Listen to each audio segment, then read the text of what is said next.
Mag-present ka sa imuhang fee, anong dako man kay ni siya nga igo ra man na siya mag-pinpoint.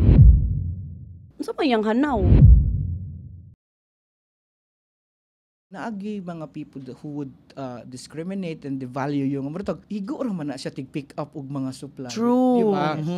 Especially sa weddings. Mag-present ka sa imuhang fee, anong dako man kay ni siya nga igo ra man na siya mag-pinpoint. So ma'am, pasabta ra gud mi unsa ang value sa isa ka wedding coordinator. Na ako'y isa ka experience. Yes. Ana. Kato siya na client, nag-orient ka niya. Ana man jud na, di ba? Pag mag-meet ka, imo man jud nang ikuan kung unsa ka hanay imong flow. So nag-book siya sa ako dayon. On the long run, nangutan na siya, unsa day imong na-contribute or unsa imong nakuan unsa imong na-contribute or unsa ba imong nabuhat.